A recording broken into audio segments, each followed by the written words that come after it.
네, 성도님들께서는 드라마를 좋아하시나요? 저는 어릴 적부터 드라마를 굉장히 좋아했고 또 좋아하는데요. 제가 선호하는 장르 중 하나는 법정 드라마입니다. 그리고 저처럼 법정 드라마를 자주 보시는 분들이 계시면 아실 텐데요. 법정 드라마에는 거의 단골급으로 등장하는 악역들의 공통점이 있습니다. 제가 최근에 본 드라마에서도 어김없이 나타난 전관예우입니다. 전관은 은퇴 등의 사유로 일선에서 물러난 사람들을 지칭하는데요. 그들은 공식적으로 물러났음에도 여전히 뒤에서 영향력을 행사하며 권력을 휘두르는 모습으로 자주 등장하곤 하죠. 확실히 이와 같이 한번 권력을 맛본 사람들은 권력을 쉽게 놓지 못한다고 하는데요. 문제는 실제 우리의 삶에도 이러한 경우가 존재한다는 사실입니다. 그리고 그 중에서 유독 우리의 마음을 더 아프게 하는 순간은 교회 안에서의 원로 또는 은퇴자로 인해 교회가 무너짐을 경험하고 있다는 그런 소식을 듣게 되는 순간이기도 하죠. 우리는 오늘 본문을 통해서도 이러한 전관을 한 사람 만나게 되는데요. 바로 전 대제사장 안나스입니다. 그는 그 해의 대제사장 가야바의 장인이었죠. 예수님이 잡히신 후에 그나마 정상적인 루트, 정상적인 절차를 밟으셨다면 예수님은 가야바에게 신문을 받았어야 했습니다. 그러나 예수님은 전관인 안나스에게로 끌려가셨습니다. 안나스, 그가 아직 실권을 행사하고 있었기 때문이었습니다. 사실 질서고 순서고 처음부터 그야말로 엉망이었던 것입니다. 안나스는 오늘말로 표현하면 낄끼빠빠 하지 못하는 사람, 낄 때 끼고 빠질 때 빠지지 못하는 그런 사람이었습니다. 그러나 그의 앞에 선 한 사람은 가야 할 때를 분명히 알고 가는 한 사람이었죠. 여러분, 이형기 시인의 낙화라는 시를 아시나요? 이 시는 이렇게 시작합니다. 가야 할 때가 언제인가를 분명히 알고 가는 이의 뒷모습은 얼마나 아름다운가. 네, 이 시는 이별의 아픔을 자신의 때를 알고 또 지는 꽃의 모습에 빗대어 노래하는 시인데요. 네, 어린 시절 저는 사실 공부에 1도 관심이 없었지만 당시에 들었던 이 시의 첫 대목이 잊혀지지가 않습니다. 저에게 그만큼 큰 임팩트가 있었기 때문입니다. 더욱이 신앙을 가진 후에는 이 모습이 바로 예수님의 모습처럼 느껴졌습니다. 사실 예수님께서는 당시와 같이 질서도 또 절차도 없는 이러한 엉망스러운 상황을 겪지 않으시려면 얼마든지 피하실 수 있는 분이셨습니다. 하지만 예수님께서는 이제 자신의 가야 할 때를 알고 때를 따라 그 길을 걸어가셨습니다. 그렇게 결국 안나스의 엉망스러운 신문이 시작되었죠. 그 시작인 안나스의 물음은 예수님의 제자들과 교훈에 대한 것이었는데요. 예수님께서는 이에 대하여 나는 몰래 말하지 않았고 항상 언제나 드러내어 말했다. 모르겠으면 이미 들은 자들이 많으니 그들에게 가서 물어보라 말씀하십니다. 네, 우리 여기서 잠시 한 가지를 생각해 보면 좋겠는데요. 가야 할 때를 모르는 이 안나스와 가야 할 때를 알고 가는 이 예수님의 차이점입니다. 먼저 요한복음에서는 빛과 어둠이라는 이 주제가 지속적으로 또 반복적으로 계속해서 나타납니다. 그리고 언제나 예수님을 빛으로 표현하고 영적인 어두움과 무지함, 또 비겁함과 숨김 등의 요소를 어둠, 밤으로 표현하고 있죠. 그리고 그 밤과 같은 어둠의 요소를 요한복음 1장에서부터 진단하시는데요. 요한복음 1장 5절 말씀입니다. 빛이 어둠에 비치되 어둠이 깨닫지 못하더라. 네, 다른 복음서도 그렇고 또 다른 성경에서도 그렇지만 특별히 요한복음은 그 시작부터 밤과 어두움의 요소들을 많이 또 지속적으로 드러내고 있습니다. 나아가 요한복음 3장에서 밤에 예수님을 찾아온 니고데모와 빛이신 예수님의 메시지 등 요한복음에는 끊임없이 빛과 어둠이 대조되어 나타납니다. 그리고 오늘 예수님께서 잡혀가신 그 밤도 마찬가지였죠. 이 밤은요, 무지한 자들, 눈 감은 자들, 당당하지 못하고 또 떳떳하지 못한 자들이 마치 주인 행세를 하는 그런 밤이었습니다. 그러나 예수님께서는 말씀하신 것처럼 항상 언제나 모든 것을 드러내어 말씀하셨습니다. 예수님이 바로 감추려 해도 감출 수 없는 빛이시기 때문입니다. 그럼 이 빛을 생각하며 우리 조금 더 확장해 보겠습니다. 오늘 우리가 함께 읽은 본문은 같은 시간 다른 장소에서 일어난 일이 교차 편집되어 있는데요. 대제사장의 집 안과 그 밖에서 일어난 일입니다. 안에서는 예수님의 빛이 숨김없이 드러나고 있었습니다. 그러나 밖에서는 한 제자가 빛이 아닌 어둠으로 숨고 있었습니다. 그는 얼마 전까지 예수님은 그리스도이시며 살아계신 하나님의 아들이십니다. 저는 어떤 일이 있어도 주님을 배신하지 않겠습니다. 주님을 위해 목숨을 기꺼이 버리겠습니다. 라고 고백했던 제자 베드로였습니다. 하지만 그는 예수님께서 이전에 말씀하셨던 대로 닭이 울기 전에 3번 예수님을 부인하고 말았죠. 여러분 혹시 닭이 몇 시쯤 우는지 알고 계신 분이 계실까요? 제가 지금 지내는 곳 앞에 닭들이 몇 마리 사는데요. 네, 흔히들 우리는 닭이 우는 시간을 아침 해가 돋을 무렵 5시에서 6시 정도로 생각하는 경향이 있습니다. 그런데 저는요, 오늘 이 특별 새벽 기도회의 기상도 이 친구들의 울음소리와 함께 했습니다. 이 친구들이요, 이미 3시쯤 되면 굉장히 열심히 울고 있습니다. 생각했던 것보다 상당히 이른 시간이죠. 그럼 예수님 당시를 생각해 보겠습니다. 유대인들도 기존에는 밤을 3구간으로 나누었으나 로마의 영향을 받아서 4구간으로 나누었다고 합니다. 첫 번째 저녁, 두 번째 한밤중, 세 번째 닭이 우는 때, 그리고 4번째가 바로 동틀 무렵입니다. 그리고 이 중에서 닭이 우는 때는 대략 자정부터 3시경을 의미했습니다. 그런데 제가 무엇 때문에 이 닭 우는 시간을 말씀드리는지 조금 궁금하실 텐데요. 바로 이 시간적인 배경이 가장 깊은 어둠의 시간을 상징하고 있기 때문입니다. 그리고 베드로는 그런 어두움 가운데서 고작해야 모닥불 정도의 작은 불빛 앞에 서 있었습니다. 그리고 그 작은 불빛 앞에서 살짝살짝 드러나는 너도 그의 제자가 아니냐라는 말에 3차례나 그 주변의 어둠을 향해 숨었습니다.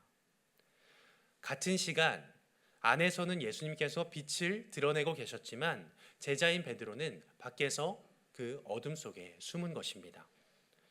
물론 그럼에도 잠깐 비추는 모닥불에 불빛은 있었지만 그는 그 주변에 더 깊은 어둠으로 숨은 것입니다. 우리가 함께 나누고 있는 본문인 요한복음 18장에는 불이라는 것이 2번 등장하는데요. 그 첫 번째는 우리가 오늘 읽지는 않았지만 전반부에서 병사들이 예수님을 잡을 때 들고 온 횃불입니다. 그리고 두 번째가 지금 베드로가 자신의 몸을 녹이고 있는 그 모닥불이죠. 그렇다면 여러분, 불의 특징이 무엇인가요? 불은 유한한 무언가를 태우면서 그 주변을 비추고 또 따뜻하게 합니다. 하지만 그것이 무엇이든 다 타버리고 나면 더 이상 빛도 온기도 낼 수 없습니다. 이것이 바로 유한한 것들과 인간의 한계이기도 하죠. 우리의 열정이나 결단, 또 고백과 다짐과 같은 것들도 그렇습니다. 불이 붙어 있을 때는 활활 타오릅니다. 몸도 마음도 따뜻하게 데워주며 그 주변까지 비춰줍니다. 그런데요, 다 타서 불이 꺼지고 나면 오히려 이전보다 더 깊은 어두움과 추위가 찾아옵니다. 그렇다면 우리는 그럴 때 어떻게 할 수 있을까요? 불이 꺼지면 계속해서 다시 불을 붙이는 것도 한 가지 방법이라고 할 수 있겠지만, 불은 아무리 붙여도 타버리고 나면 결국에는 다시 꺼집니다. 그런데요, 아침이 오면서 온 세상에 따스한 햇살이 비추면 모닥불의 불빛은 더 이상 필요하지 않습니다. 진짜 빛이 오면 다른 빛은 필요하지 않습니다. 그래서 우리는 계속해서 장작을 태우면서 불을 피우는 것이 아니라 빛의 근원이신, 빛이신 예수님께 나아가야 합니다. 그런데 무엇보다 더 놀랍고 또 좋은 점은요, 빛이신 예수님께서는 언제나 우리를 먼저 찾아오신다는 것입니다. 우리 베드로를 조금 더 들여다보겠습니다. 오늘 본문만을 딱 놓고 보면 안에서는 예수님이 빛을 드러내시고 밖에서는 베드로가 어둠으로 숨고 끝나버립니다. 그러나 이후에 요한복음 21장에 가면 부활하신 예수님께서 베드로를 찾아가셔서 그를 다시 불 앞에 세우십니다.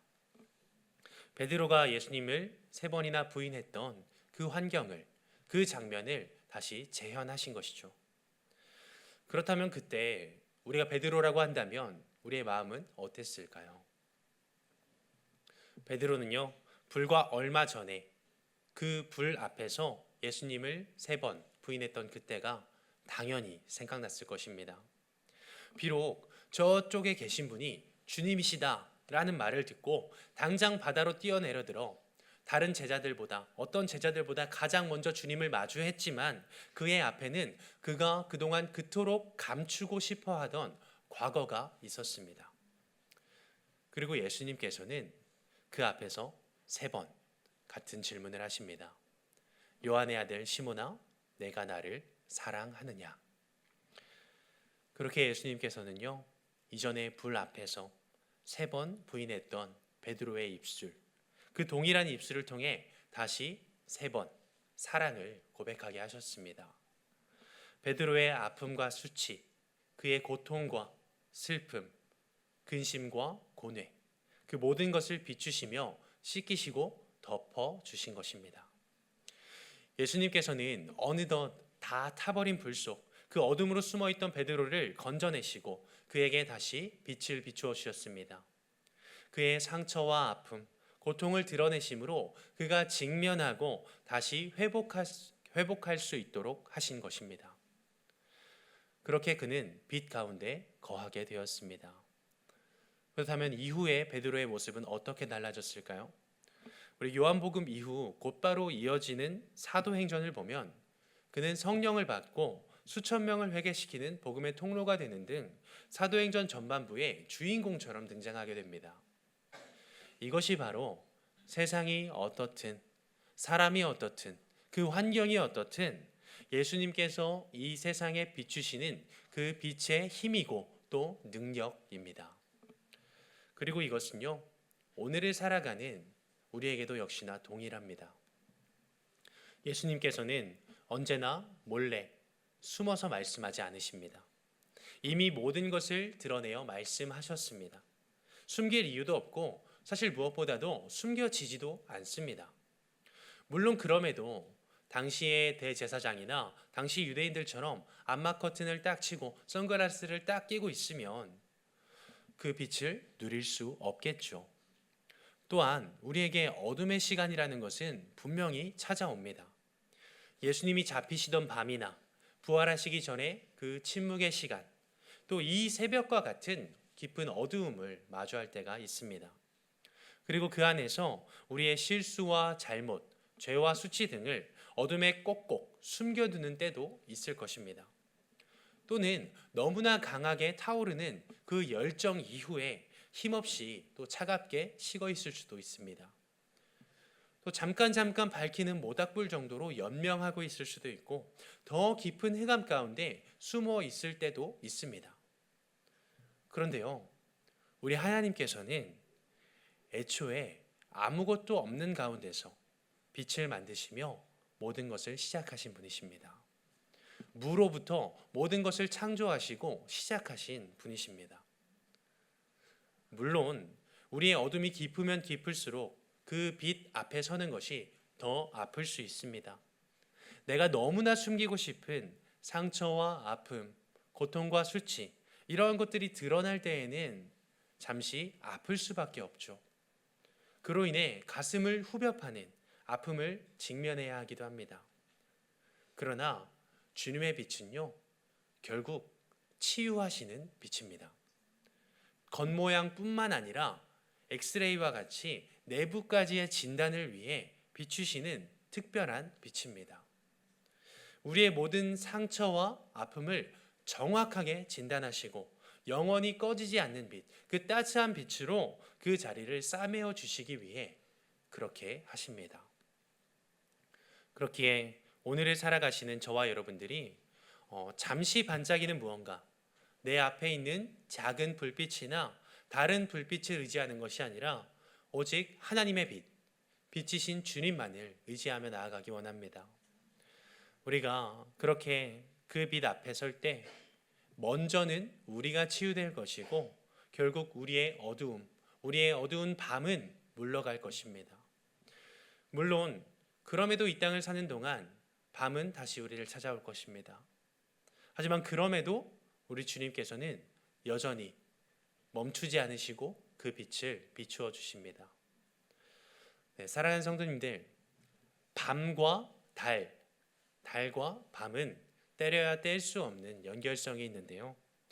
달은 어둠에 속한 것 같지만 오히려 어두운 밤을 비추어 줍니다. 그래서 보름달이 환하게 뜬 날에는 밤일지라도 우리에게 참 밝은 느낌을 주죠. 그런데 달은 스스로 빛을 내지 못한다는 것을 아시나요? 단지 달이 빛을 내는 것처럼 보이는 이유는 거울과 같이 그 빛을 반사하기 때문입니다. 바로 달을 향해 비추는 태양의 빛, 그 하늘의 빛이 반사되어 우리에게 밝게 보이는 것이지 달은 스스로 빛을 내지는 못합니다. 그리고 우리도 이와 같습니다. 빛의 근원지는요, 연약한 우리가 아닙니다. 빛의 근원지는 우리 하나님이십니다. 그리고 우리는 그분의 형상을 받은 사람들이죠. 비록 지금은 죄에 가려져서 그 빛이, 그 형상이 희미해 보일지 몰라도 하나님께서는 우리 안에 주님의 빛에 반응하고 그 빛을 반사하여 비출 수 있는 하나님의 형상을 두셨습니다. 그리고 우리를 향해 언제나 항상 멈추지 않고 그 빛을 비추어 주십니다. 그렇기에 우리의 몫은 우리를 향해 비추시는 그 빛을 달과 같이 반사하여 세상을 향해 비추는 것입니다. 물론 아침이 우리를 찾아오듯 밤도 우리를 찾아옵니다. 또 세상이 너무나 어두워서 때로는 그 빛을 조금밖에 반사하지 못한다던가 또 월식과 같이 잠시 그 빛이 가려질 때도 있을 것입니다.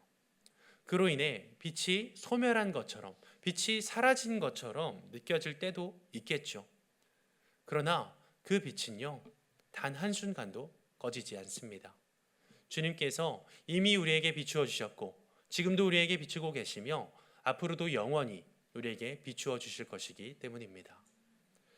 오늘 이 새벽의 어둠을 뚫고 함께 모인 저와 여러분들이 이 사실을 기억하며 나아가기 원합니다. 무엇보다 우리 주님께서는 우리에게 앞뒤 다 자르고 앞뒤 없이 빛을 비춰라 하고 말씀만 하지 않으십니다. 먼저 우리에게 그 빛을 비추어 주십니다. 가장 먼저 우리를 밝히시며 치유하십니다. 그렇게 우리 안에 꺼지지 않는 영원한 빛을 두십니다. 비록 잠시 아플지라도 그 과정을 통해 우리의 상처를 싸매시고 덮으시며 우리에게 회복이라는, 진정한 회복이라는 놀라운 선물을 허락해 주십니다. 그렇기에 빛이 우리를 비출 때, 그때는 더 이상 숨을 때가 아니라, 머무를 때가 아니라 바로 회복의 때이며 우리가 가야 할 때입니다. 저는 이곳이 너무나 좋습니다 라고 말하면서 안나스와 같이 팔짱을 딱 끼고 그냥 앉아있는 것이 아니라, 비록 당시 베드로처럼 잠시 숨었다고 할지라도 하늘의 빛이 다시 우리를 향해 비춘다면 그때가 바로 우리의 때입니다. 우리가 그 빛에 순종하며 나아갈 때 우리의 힘과 능력이 아닌 우리에게 비추시는 그분의 빛이 결국 우리를 통해 세상을 밝히는 빛이 될 것입니다. 그렇게 마침내 감추인 모든 것이 드러나며 영원한 하늘의 빛이 우리와 세상을 향해 비치게 될 것입니다. 예수님께서 이 세상에 그 찬란한 빛을 비추러 오셨습니다. 그래서 어둠 속에 있는 우리를 향해 감출 수 없는 세상의 빛이라고 선포해 주셨습니다. 그렇기에 그 부활의 빛, 영원한 생명의 빛을 이미 받은 저와 여러분들, 특별히 우리 하늘빛 우리 교회 공동체가 그 빛 안에 머물며 주님 보내시는 곳을 향해 그 빛을 반사함으로 빛을 비추며 나아가는 그런 하늘빛 공동체가 되기를 원합니다. 이것이 바로 우리의 빛이 사람들 앞에 비치게 하여 그들로 우리의 착한 행실을 보고 하늘에 계신 아버지께 영광을 돌리게 하라 말씀하시는 이 말씀과도 연결되는 것입니다. 그리고 무엇보다 가장 큰 은혜는요, 그 일 또한 완성하실 분이 따로 계시다는 것입니다. 너희 안에서 착한 일을 시작하신 이가 그리스도 예수의 날까지 이루실 줄을 우리는 확신하노라. 아멘. 그래서 오늘 이 자리에 함께 모인 우리가 그 주님의 빛을 받고 그 빛을 통해 하나님을 영화롭게 하고 또 어두운 세상을 충만하게 비추고 채워가는 그런 아름다운 주님의 공동체로 세워질 수 있기를 시간 주님의 이름으로 간절히 소망합니다.